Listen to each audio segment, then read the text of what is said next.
नमस्कार प्रिय विद्यार्थियों, आप सभी का स्वागत है मेरे YouTube चैनल ए स्टडी क्लासेज में। मैं अरविंद एपावत। आज मैं कक्षा 8 का हिंदी विषय का अर्धवार्षिक परीक्षा 2022-23 का पेपर लेकर आया हूं। आप सभी को पता होगा कि आपकी 8 तारीख से जो आपकी अर्धवार्षिक परीक्षा है वह स्टार्ट होने वाली है। तो साथियों, उसकी दृष्टि से ये पेपर बहुत ही इम्पोर्टेंट है। मैं बिना टाइम गवाए इस पेपर को स्टार्ट करता हूँ। उससे पहले आप सभी से रिक्वेस्ट करता हूँ कि इस पेपर को ज़्यादा से ज़्यादा शेयर करें, और यदि आपने मेरे YouTube चैनल को सब्सक्राइब नहीं किया है तो सब्सक्राइब भी ज़रूर कर ले। तो साथियों, जो आपका जो पहला क्वेश्चन पूछा गया है वो है सही विकल्प का चयन करें। तो देखो, इसके अंदर के अंदर पूछा है प्रत्युत शब्द का अर्थ है। तो आपको इसके अंदर प्रत्युत शब्द का अर्थ बताना है। अ के अंदर देखो सायंकाल, ब के अंदर प्रातःकाल, स के अंदर शीघ्र और द के अंदर दोपहर। तो इसका जो राइट आंसर है वो क्या हो जाएगा? ब ऑप्शन हो जाएगा, प्रातःकाल हो जाएगा। यहाँ पे टाइपिंग में थोड़ी सी मिस्टेक हुई है तो यहाँ पे ब ऑप्शन हो जाएगा। सेकंड क्वेश्चन है वो पूछा है आपसे, इसमें दीवाने संसार में संबंध रखते हैं। तो दीवाने है वह संसार में किस प्रकार का संबंध रखते हैं? अ के अंदर आत्मीयता का, ब के अंदर स्नेह, स के अंदर कटुकता का, द के अंदर समान भाव का। तो इसका जो राइट आंसर है वह क्या हो जाएगा विद्यार्थियों? द ऑप्शन हो जाएगा, समान भाव का रखते हैं। अगला देखो, तीसरा पूछा है ग, भगवान के डाकिए कहा जाता है। तो भगवान के डाकिए किससे कहा जाता है? अ के अंदर पक्षी, ब के अंदर बादल को, स के अंदर पक्षी और बादल, द के अंदर नदी। तो इसका जो राइट आंसर है वह क्या हो जाएगा? सो ऑप्शन हो जाएगा, पक्षी व बादल हो जाएगा। अगला पूछा है आपसे घ, तीसरा पूछा है भारत की पहली बोलती फिल्म के नायक थे। मतलब पहली बोलती फिल्म के हीरो कौन थे वो आपको बताना है। अ के अंदर महबूब, ब के अंदर विट्ठल और स के अंदर याकूब और द के अंदर जगदीश। तो इसका राइट आंसर क्या हो जाएगा? ब ऑप्शन हो जाएगा, विट्ठल हो जाएगा। तो ये विट्ठल थे। अगला पूछा है आपसे, सेकंड क्वेश्चन आ गया आपका, रिक्त स्थानों की पूर्ति कीजिए, खाली जगह। साथियों, एक बात आप सभी को बता देता हूं, यदि आप इन्हीं पेपरों की PDF प्राप्त करना चाहते हैं तो मेरे वीडियो के डिस्क्रिप्शन में टेलीग्राम चैनल का लिंक दिया हुआ है, उससे आप ज़रूर जुड़ जाए। वहां पर आपको सभी पेपरों की PDF भी मिलेगी।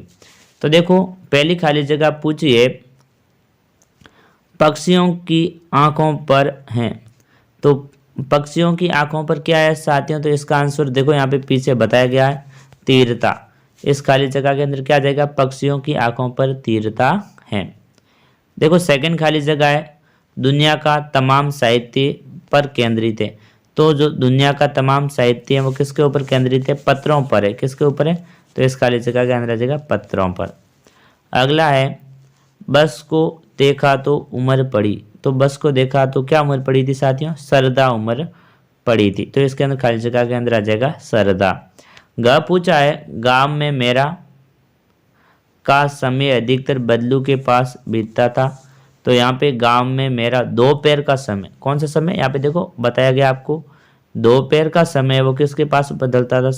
तो बदलू चाचा के पास रहता था। अगला जो देखो तीसरा क्वेश्चन पूछा है, अब आपके जो छोटे छोटे क्वेश्चन आ गए तो इनके सभी प्रश्नों के उत्तर भी बताए गए हैं, साथ में आप जरूर अंत तक वीडियो को देखें। अनंत से मिलने से क्या अभिप्राय है?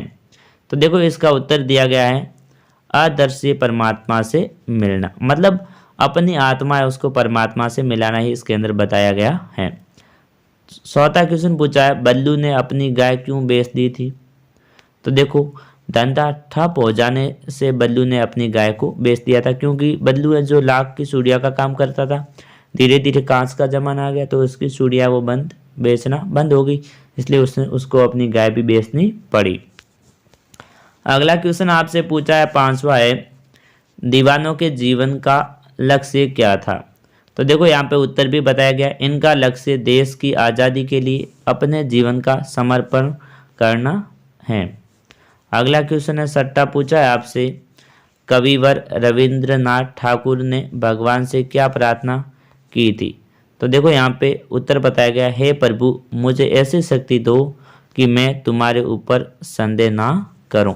तो रविंद्रनाथ ठाकुर ने क्या कहा था, भगवान से प्रार्थना की थी, हे भगवान मुझे ऐसी शक्ति देना कि मैं कभी भी तुम्हारे ऊपर कोई भी किसी भी बात का संदेह न करूं। अगला क्वेश्चन पूछा है आपसे 7वां पूछा है, निम्नलिखित पंक्तियों का भाव स्पष्ट कीजिए। तो देखो यहाँ पे 2 पंक्तियां दी गई, उनका आपको भाव बताना है। अभी भी कहता है कोई किसी को, जल्दी आ जाओ कि अब।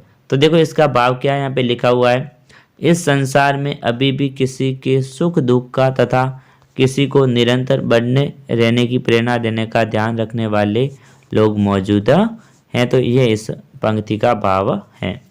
अगला क्वेश्चन पूछा है आपसे 8वां है, भेड़ साल से क्या अभिप्राय है, भेड़ों ने क्या उद्यम मचाया था।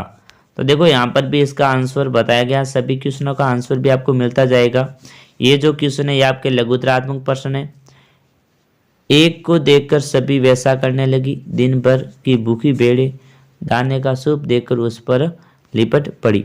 एक बात आपको पता होगी, भेड़ों की एक आदत होती है, यदि एक भेड़ कहीं पर भी जा रही है तो उसके पीछे सारी की सारी भेड़ें चलेगी। तो एक भैंस जो एक भेड़ थी वह क्या हुआ, जो सूप के दाने का सूप देकर उसके ऊपर खाने लगी, तो जो बाकी भी भैंस थी वो भेड़ें थी वो भी उसके ऊपर जाके लिपट पड़ी थी, सारी की सारी साथ में मिलकर दानों को खाने लगी थी।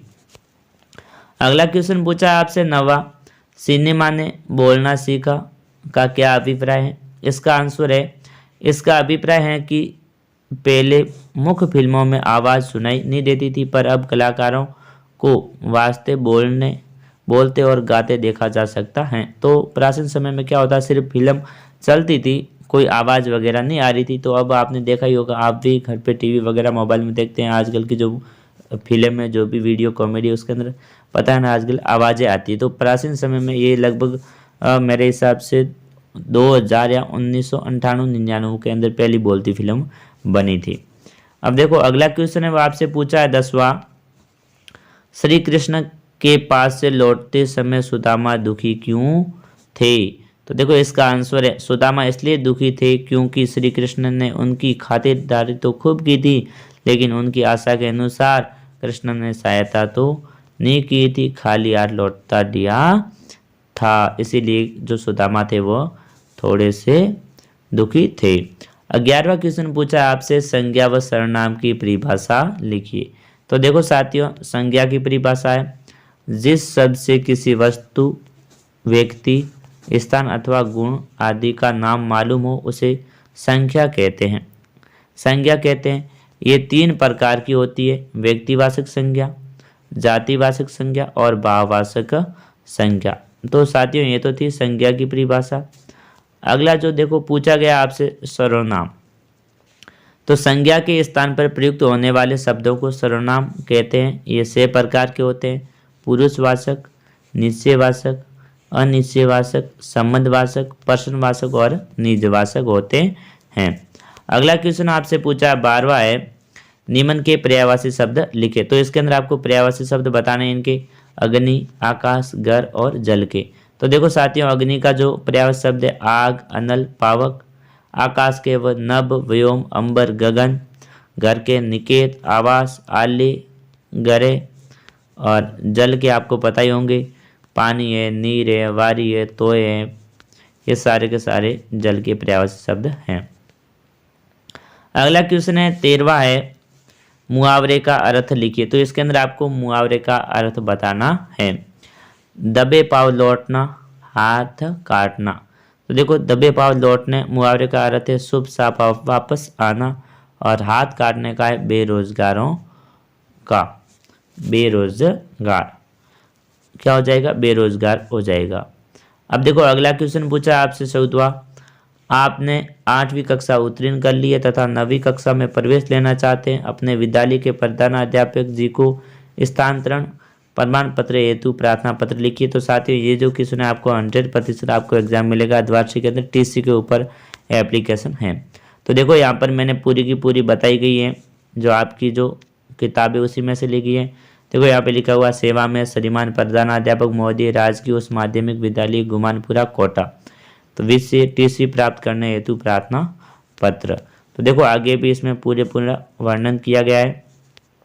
महोदय, निवेदन है कि मैंने आपके विद्यालय से 8वीं कक्षा उत्तीर्ण कर ली और अब मैं 9वीं कक्षा में अन्य विद्यालय में प्रवेश लेना चाहता हूँ। इसके लिए मुझे टीसी शाला स्थानांतरण प्रमाण पत्र की आवश्यकता है। अतः आपसे प्रार्थना है कि मुझे टीसी प्रदान करने की कृपया करावें। फिर भी आपका जो नाम है वह नाम, जो भी प्रश्न में दिया हुआ होगा वह नाम लिखना है, जो भी डेट है वो आपको लिखनी होगी। अगला जो अंतिम क्वेश्चन है साथियों वो है निबंधी होता है, आपको पता ही है। निम्नलिखित में से किसी एक पर निबंध लिखिए। तो आपको इसमें से किसी एक के ऊपर निबंध लिखना है। वायु प्रदूषण, जल संरक्षण, होली या स्वतंत्र दिवस। तो साथियों यह था आज का हिंदी विषय का अर्धवार्षिक परीक्षा का पेपर। ये पेपर बहुत ही इंपॉर्टेंट है, एक बार आप इसे ज़रूर ध्यान से पढ़ लें, क्योंकि ये पेपर जिन्होंने याद कर लिया उनके नंबर है वो सबसे अच्छे ही आएंगे, यही मेरी कामना रहती है। धन्यवाद साथियों, जय हिंद, जय भारत। और मेरे YouTube चैनल को सब्सक्राइब करना तो बिल्कुल भी ना भूलें।